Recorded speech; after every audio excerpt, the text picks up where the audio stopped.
여러분 안녕하세요. 속빈성 목사입니다. 훈민복음 세상을 깨우는 말씀을 통해 세상에서 소외되고 고통받는 이들에게 예수님의 사랑을 전하는 귀한 자녀들도 거듭나길 간절히 소망합니다. 오늘 이 시간 세 분의 패널도 함께해 주셨습니다. 반갑습니다. 반갑습니다. 반갑습니다. 안녕하세요. 자, 오늘 또 함께해 주신 여러분을 진심으로 축복하고요. 오늘은 전도서 강의 마지막 시간입니다. 아쉽다. 정말 아쉬운 거 맞죠? 우리가 앞에 건 몰라도 마지막만 알면 다 아는 거예요. 그래서 오늘 또 마지막 집중해서 같이 우리 강의 들었으면 좋겠고요. 오늘 강의의 제목은 사람의 본분입니다. 여러분 본분이 무슨 뜻인지 혹시 아시나요? 많이 들어보셨잖아요, 그렇죠? 네. 유엔 씨가 압니다. 약간 본래 역할? 본래 역할 좋습니다. 예. 맞는 말씀인 것 같아요. 또 다른 거 있을까요? 본래 역할. 말씀하시죠. 기본, 기본을 해야 된다 뭐 이렇게 할 때 사실 어떻게 보면 마땅히 해야 할 일, 이게 이제 본분이 아닐까 생각되거든요. 마땅히 해야 할 일을 안 할 때 이제 문제가 좀 발생하겠죠. 그래서 사람의 본분이다라고 했을 때는 사람이 마땅히 해야 할 일이 있다라는 걸 얘기하는 것 같아요. 그래서 오늘 우리가 살펴보는 이 본문 자체는 전도서의 이제 마지막 부분이라고 말씀드렸어요. 그럼 마지막이라는 거는 전도서의 결론과도 같다라고 보시면 되거든요. 그래서 전도서의 말씀을 마무리하면서 전도자 코엘렛이 이제 진짜 최종적으로 이 전도서를 읽는 분들에게 당부하고 있는 말씀이 기록되는데 그 내용이 뭐냐? 사람의 본분을 다하라. 이거라는 거예요. 그래서 제목을 오늘 사람의 본분으로 잡아봤습니다. 자, 그러면 전도자가 말하고자 하는 사람의 본분이가 뭘까? 우리 9절, 10절 말씀을 우리 정나온 자매님 읽어주시겠습니다. 네. 전도자는 지혜자이어서 여전히 백성에게 지식을 가르쳤고 또 깊이 생각하고 연구하여 잠언을 많이 지었으며 전도자는 힘써 아름다운 말들을 구하였나니 진리의 말씀들을 정직하게 기록하였느니라. 아멘. 감사합니다. 여러분 여기서 좀 한 가지 좀 이상한 점이 발견되지 않습니까? 이 전도자 코엘렛이 네. 지금 자기 자신을 가리켜서 1인칭으로 사용하지 않고 3인칭으로 소개해요. 네. 그 바로 앞절까지만 보면 전도자가 자신을 나라고 표현합니다. 자신이 살아온 인생 속에서 발견했던 참된 지혜를 나 전도자는 하면서 소개를 했는데 갑자기 오늘 말씀 시작하는 9절에서 이 전도자가 스스로 3인칭으로 소개하고 있는 모습을 발견하게 되는데 이게 왜 그럴까 봤더니 지금까지 자신이 했던 그 모든 이야기들이 마치 주관적인 이야기처럼 들릴 수 있잖아요.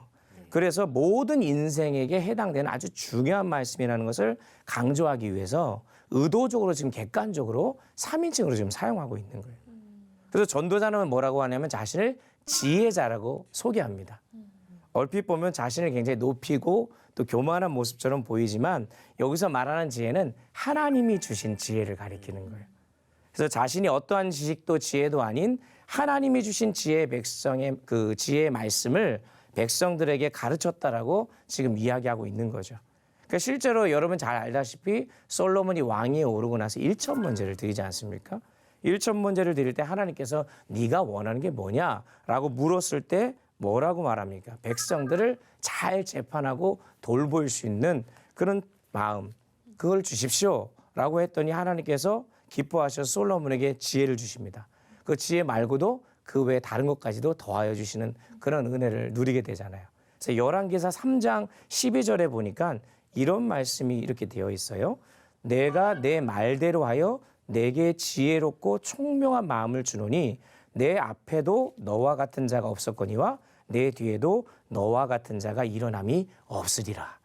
여러분 그러니까 지금 솔로몬은 자신의 지혜가 어느 누구보다도 뛰어나다고 자랑하고 있는 그게 아니라 하나님이 자신에게 주신 그 지혜로 백성들을 가르쳐 왔다라고 얘기하는 거죠. 그러니 이 지혜의 말씀을 너희도 귀 기울여야 된다라고 강조하고 있는 겁니다. 그리고 전도자가 이제 깊이 생각하고 연구했다라고 말하는데 이 말은 그냥 어느 날 갑자기 생각나가지고 그냥 터득한 게 아니라 오랜 시간 동안 한 약 40년 동안의 그런 인생 속에서 자신이 찾아 헤매다가 깊이 연구하다가 깨닫게 된 그런 진리라고 밝히고 있는 겁니다. 그러니 이 진리를 너희는 절대로 놓쳐서는 안 된다라고 결론 부분에서 말씀하고요. 10절에도 보니까 힘써 아름다운 말들과 진리의 말씀들을 조사하고 모아서 기록한 말씀이 바로 전도서의 말씀이다. 그러니 이 말씀 잘 듣고 따라 살 것. 이걸 강조하는 겁니다. 그러면서 이제 전도자가 자신이 전하는 말씀이 얼마나 중요한가를 이제 11절 말씀에서 이야기해 주거든요. 우리 김준현 원장님 읽어 주십시오. 지혜자들의 말씀들은 찌르는 채찍들 같고 회중의 스승들의 말씀들은 잘 박힌 못 같으니 다 한 목자가 주신 바이니라. 아멘. 아멘. 자, 여기서 찌르는 채찍들이라는 것은 소들을 바른 길로 이끌기 위해서 긴 장대 채찍이 있는데 끝에다가 이게 쇠붙이를 붙여놓는 거예요. 그래가지고 잘못된 길로 가면 바른 길로 인도하기 위한 그런 장대 채찍인데 이것은 하나님이 주시는 이 지혜의 말씀들도 우리가 잘못된 길로 갈 때 올바른 길로 갈 수 있도록 인도해 주신다. 그런 말이죠. 그래서 하나님의 말씀이 사람의 말과 다른 것이 바로 여기에 있습니다. 하나님의 말씀에는 영혼까지 찔러서 자극하는 능력이 있는 거예요. 여러분 잘 아는 말씀 히브리서 말씀. 히브리서 4장 12절인데 제가 한번 읽어볼게요. 하나님의 말씀은 살아있고 활력이 있어. 좌우의 날선 어떤 검보다도 예리하여 혼과 영과 및 관절과 골수를 찔러 쪼개기까지 하며 또 마음과 생각과 뜻을 판단하나니. 그렇기 때문에 수많은 사람들이 지금 인류의 역사상 많은 이들이 이 하나님의 말씀으로 변화되어져 왔던 것이고 오늘 저와 여러분이 공부하는 이유도 바로 여기에 있는 것이고 또 하나님의 말씀을 날마다 우리가 만나야 하는 이유도 여기에 있는 것입니다. 하나님의 말씀이 저와 여러분을 바른 길로 인도한다는 거죠. 그리고 여기서 또 잘 박힌 못 같다라는 표현이 나오거든요. 단단히 깊게 박힌 못이라는 의미인데 이제 등산을 가시는 분들은 아시겠지만 암벽 등반하는 분들 보면 어떤 이 온몸에 팩 하나에 이 암벽에다 박아놓고 거기다 몸을 다 싣습니다. 굉장히 불안불안하잖아요. 그런데 그게 튼튼하게 박혀 있으면 거기에 의존해가지고 안전하게 갈 수 있지만 그게 아니면 어떻게 될까요? 그냥 떨어지는 거죠. 그러니까 낭떠러지로 떨어지는 것처럼 우리가 하나님 말씀을 잘 들으면 잘 박힌 못과 같이 절대로 우리의 믿음이 흔들리지 않는다는 거예요. 전도자가 그래서 이 전도서 말씀을 마무리하면서 오늘 본 마지막에 하나님의 말씀을 절대로 떠나지 말라라고 거듭거듭 당부하고 있는 이유가 바로 여기에 있는 것이죠. 그럼 당부하고 싶은 마음이 무엇이었을까? 13절 말씀입니다. 다 같이 한번 읽어볼까요? 13절 말씀인데 우리가 너무나 잘 아는 말씀이기도 하고 오늘 핵심의 구절이기도 합니다. 함께 읽습니다. 일의 결국을 다 들었으니 하나님을 경외하고 그의 명령들을 지킬지어다. 이것이 모든 사람의 본분이니라. 자, 오늘 주제가 나옵니다.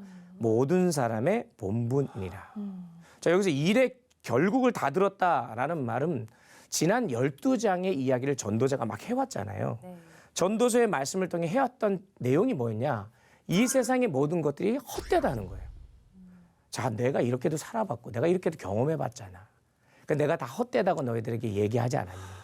그러니 일의 결국을 다 너희가 들었으니 이제는 너희가 오직 한 가지만 기억해라 이 말입니다. 그게 뭐예요?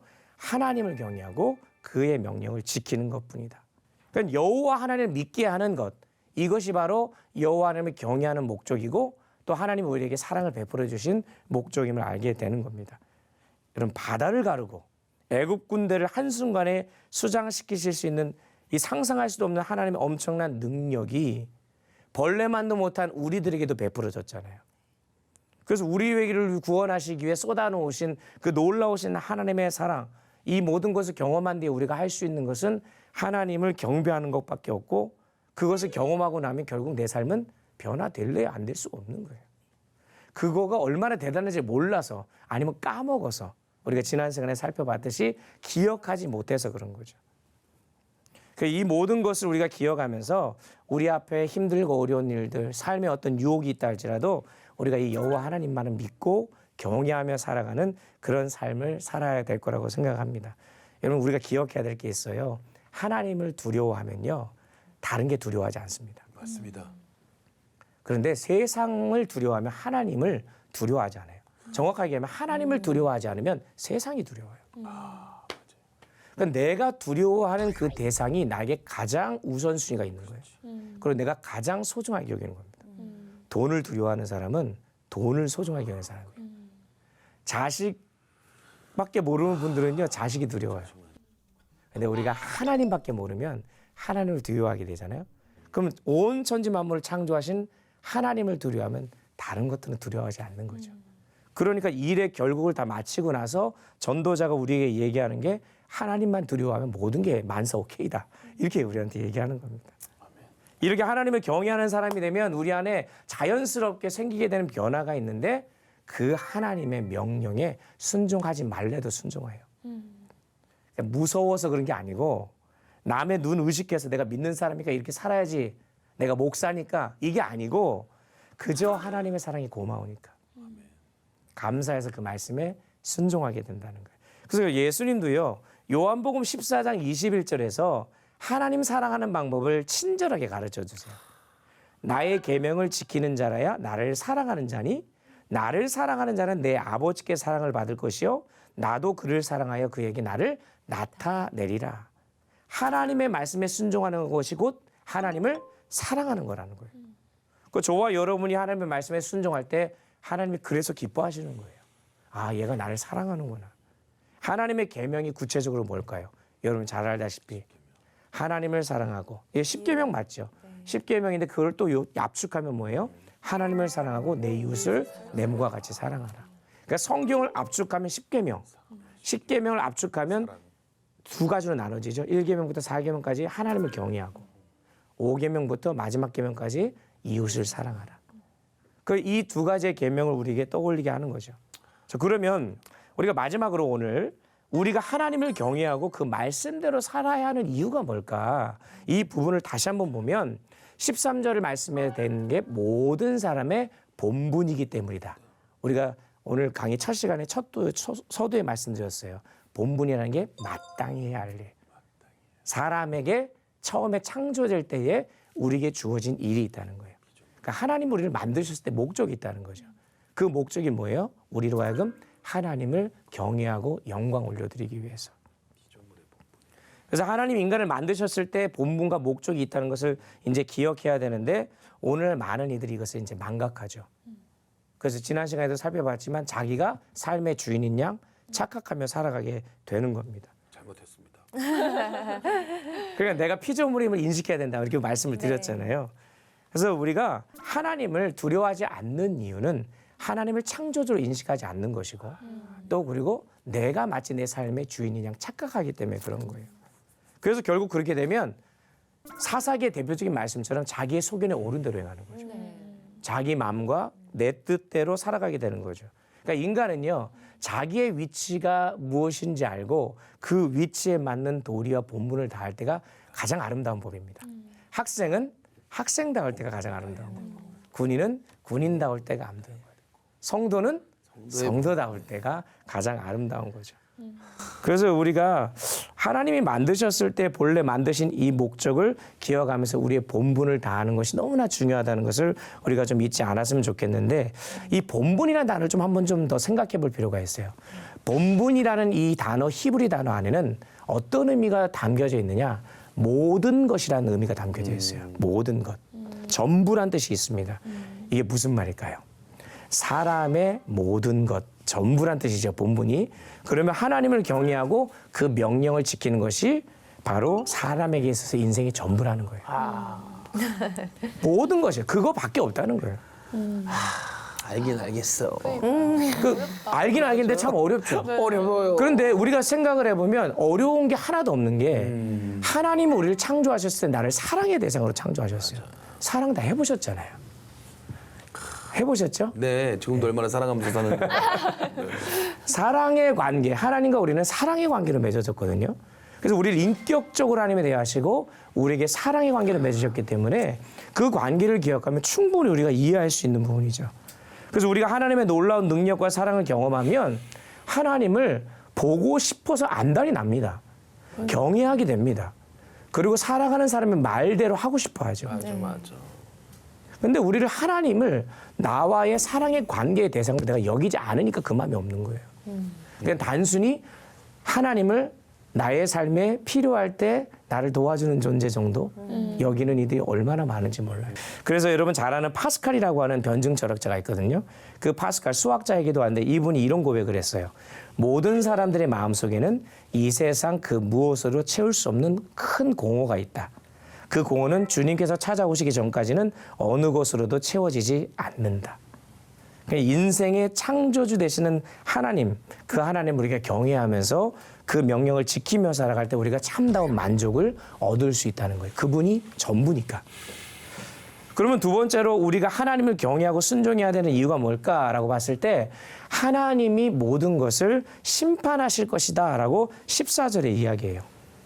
하나님은 모든 행위와 모든 은밀한 일을 선악간에 심판하시리라. 오늘 한글 성경에 나와 있지 않지만 원문 성경에 보면 14절 맨 앞에 한 단어가 더 들어갑니다. 왜냐하면이라는 말이 들어가요. 그러니까 하나님을 경외하고 순종해야 되는 이유가 이거다. 예수님이 재림의 주로 오시는 이날 이 땅에 살았던 모든 인간이 하나님 앞에서 심판을 받게 될 것이니까 너희가 당연히 하나님을 경외하고 순종해야 된다 얘기하는 거예요. 여러분 지금 이 말은 하나님 앞에서 우리가 믿지 않는 사람들만 심판받는단 말이 아닙니다. 예수 믿는 사람들도 심판대 앞에 서게 된다는 거예요. 심판받는다니까 왠지 이 도둑이 재발 저린다고 그냥 죄 지은 거에 대해서 심판받는다고만 생각하는데 심판은 옳고 그름을 가리는 거죠. 판사 앞에서 유죄냐 무죄냐 판결함 나듯이 믿지 않는 사람들과 믿는 사람들이 함께 섭니다. 근데 믿지 않는 사람들은 저주와 형벌에 대한 심판을 받는 거예요. 근데 예수를 믿는 자들은 구원에 대한 심판, 그러니까 구원의 은혜를 주고 영생에 이르게 하시고 또 상급에 대한 심판을 받게 하는데 그래서 고린도후서 5장 9절 10절에서 사도 바울이 이것을 잘 설명하고 있어요. 자, 우리 주연 자매님 읽어주시면 감사하겠습니다. 그런즉 우리는 몸으로 있든지 떠나든지 주를 기쁘시게 하는 자가 되기를 힘쓰노라. 이는 우리가 다 반드시 그리스도의 심판대 앞에 나타나게 되어 각각 선악간에 그 몸으로 행한 것을 따라 받으려 함이라. 아멘. 각각 선악간에 몸으로 행한 것을 심판을 받는다는 거죠. 그러니까 지금 바울이 자기를 포함해서 하나님을 기쁘시게 하기 위해 노력해야 하는 이유를 밝히고 있죠. 우리 모두가 그리스도 앞에서 심판받게 되는 날이 반드시 온다는 거예요. 한 사람도 예외 없이. 하나님 말씀에 순종했느냐, 순종하지 않았느냐. 그럼 우리가 해야 될 건 뭐겠어요? 그날을 기억하고 그날이 우리도 예외가 아니라는 것을 기억하고 하나님 기쁘시게 하는 그런 삶. 그게 뭐예요? 사람의 본분. 하나님을 경외하고 그 명령을 지키며 살아가는 것. 그래서 하나님 여러분 만약에 오늘 저와 여러분을 천국으로 부르신다면 그 하나님 앞에서 제가 하나님을 기쁘시게 하기 위해서 이렇게 몸부림치며 살았습니다. 당당하게 얘기할 수 있으세요? 어제 잘못한 게 너무 많다 어제. 어제? 예, 어제. 그러니까 이게 우리가 우리의 삶 속에서 하나님 앞에서 우리가 정말로 하나님 이렇게 제가 살아왔습니다. 떳떳하게 얘기할 수 있는 한 번뿐인 인생이잖아요. 네. 하나님이 주어주신 선물인데 이걸 우리가 어떻게 살아가느냐가 너무나 중요한 거예요. 그래서 우리가 구원은 믿음으로 받습니다. 그런데 상급은 우리의 행위와 또 이 순종으로 받는 거라는 것을 우리가 기억해야 되는 거예요. 그래서 우리에게 구원의 선물을 주신 하나님은 이제 우리에게 기대하시는 바가 뭐겠어요? 순종의 사랑의 열매를 기대하시는 겁니다. 그러니까 나의 기쁨이 아니라 하나님의 기쁨을 위해 사는 그런 내 백성들을 보기를 원한다라고 말씀하는 거예요. 그래서 여기 계신 우리 세 분의 패널들도 우리 모든 시청자 여러분들도 나의 기쁨이 아닌 하나님의 기쁨을 위해 살아가는 우리 모두가 되었으면 좋겠습니다. 아멘. 그럼 개신교 선교 운동의 선구자로 알려져 있는 분이 있는데 이 독일의 니콜라스 진젤도르프라는 분이 계세요. 한번 들어보셨어요? 처음 들으시나요? 네. 초콜릿 이름인 줄 알았어요. 이분은 일찍이 기독교 집안에서 태어나서 자라났어요. 근데 하나님의 사랑을 머리로는 알았는데 사실 하나님을 위해서는 살지는 못했던 것 같아요. 그러다가 19세 때 졸업여행 중에 이 뒤셀도르프라고 하는 미술관이 있는데 그 미술관에 이 사람을 보라라고 하는 제목의 그 그림을 봅니다. 그림을 보면서 감명을 받고 있는데 그 아래 라틴어로 글씨가 하나 써져 있어요. 뭐라고 써 있느냐? 나는 너를 위해 목숨을 버렸는데 너는 나를 위해 무엇을 하였느냐? 이 질문을 딱 보고 망치로 머리를 두들겨 맞은 것 같은 그런 생각이 들어서 회개하고 하나님 앞에 다시금 자신의 인생을 헌신하겠다고 결단했답니다. 그래서 이분을 통해서 결국 나중에 모든 재산을 기부해서 선교 센터를 만들고 24시간 기도 운동을 펼치면서 약 3,000명의 선교사들을 파송하는 그런 일을 감당하게 되는 하나님의 그런 일꾼이 되는데, 제가 말씀드리고 싶은 것은 나는 너를 위해서 목숨을 버렸건만 너는 나를 위해 무엇을 하였느냐라고 하는 이 질문이 우리에게도 주어지는 질문이라는 거예요. 그 질문 앞에 우리가 뭐라고 대답할 수 있을까? 기쁨으로 담대하게 대답할 수 있을까? 전도서 말씀을 이제 오늘로 이렇게 우리 마무리하게 되는데, 우리가 전도서 12장의 말씀을 좀 살펴보면서 전도서 강의를 시작하면서 우리가 항상 생각했던 첫 번째 떠올리던 그런 머릿속에 맴돌던 단어 하나가 뭐였냐면 헛되다였어요, 사실. 네. 헤벨. 네. 헛되다. 그러면 이게 좀 굉장히 부정적이고 뭐 염세주의적인 어떤 책 아니냐라고 얘기하지만, 오늘 우리가 말씀을 살펴봤듯이 전도서의 주제는 헛되다가 아니에요. 오늘 전도서의 주제는 헛되다가 아니라 하나님을 경외하고 그의 명령을 지켜 행하는 사람의 본분을 다하라. 그러할 때 헛된 이 세상에서 우리가 의미 있는 인생을 살아갈 수 있게 될 것이다. 그래서 찬송가 370장 2절 가사에 이런 말이 있어요. 전날의 한숨 변하여 내 노래 되었네. 할렐루야 할렐루야 내 앞길 멀고 험해도 나 주님만 따라가리. 어쩌면 이 가사가 우리의 인생의 그런 가사가 돼야 되지 않을까 생각돼요. 여전히 세상은 우리를 힘들게 할 겁니다. 전도서 여러분이 강의 열심히 들었다고 해서 인생이 편해지는 거 아닙니다. 더 힘들 수도 있습니다. 그런데 하나님 앞에서 우리가 반드시 지켜야 될 것은, 하나님이 저와 여러분을 사랑하시고 우리를 만드신 하나님께서는 저와 여러분에게 사람의 본분을 주셨어요. 그 본분을 다할 때 힘들거려운 이 세상 속에서도 우리가 행복하고 의미 있는 그러한 삶을 살아갈 수 있도록 하신다는 거예요. 그래서 마지막 때가 있음을 알고 창조주 하나님 앞에서 여호와 하나님만을 경외하며 그의 말씀에 순종하는 삶을 살아가는 우리 세 분의 패널, 우리 모든 시청자들 다 될 수 있기를 예수 그리스도의 이름으로 축복합니다. 아멘. 자, 오늘 강의는 여기까지예요. 이제 전도서 강의를 다 마치게 됐는데 한 22번, 23번의 강의를 통해서 오늘 마무리하게 되는데, 그동안 이렇게 공부하시면서 또 들었던 생각, 오늘 강의를 통해서 또 마무리하면 듣는 생각이 어떤 마음이 있으실까요? 네, 근데 가장 어떻게 보면 에센스를 오늘 들은 것 같은데요. 그 지난 시간에 배웠던 것처럼 꿈을 세울 때도 너의 창조주를 기억하라. 네. 하나님과 연결되고, 그리고 내 인생을 사는 것도 내가 주인이 아니라 하나님을 어떻게 하면 좀 더 기쁘시게 할 수 있는 의미 네. 있는 삶을 살까. 쿡 찔리는 그런 시간이었습니다. 네. 사실 머리로는 참 많이 아는 것 같아요. 근데 사실 머리로 아는 것만이 다는 아니잖아요. 그렇죠? 그 삶에서 그 말씀에 녹아져서 정말로 하나님 앞에서 날마다 하나님의 뜻을 구하고 그 뜻 앞에서 이 헛된 세상 속에서 내가 어떻게 하나님 기쁘시게 하면 살지, 하나님 정말 살아가면 그 마음이 우리 안에 일어나지 않을까라는 생각이 들어요. 네. 저도 우리 여호와를 경외하라. 네, 경외하는 그것이 두려운 마음이 이제 정말 하나님을 찬양하고 두려워하고 그 심판대를 생각하면서 살아야 되는데, 저도 진짜 잘 안 되는 것 같아요. 어떨 때는 하나님 보시기에 기쁘시겠다 하다가도 어떨 때는 심판대 앞에 서면 난 진짜 너무 부끄러울 것 같아 라고도 하고, 왔다 갔다 반복인 것 같지만 오늘도 전도서 공부를 하면서 또 다시 또 마음 작심삼일이라도 또 잡는 하루가 되었습니다. 너무 감사합니다. 네, 네. 좋습니다. 마음속에 다짐하고 또 생각했던 이 모든 것 또 내일 되면 또 까먹을 수도 있어요. 그런데 우리가 그만큼 연약한 자들이라는 거예요. 그런데 우리에게는 다시금 하나님의 은혜를 붙들 수 있는 그런 또 하나님의 축복이 있잖아요. 네. 그래서 날마다 주님 앞에 서는 게 중요한 것 같아요. 네.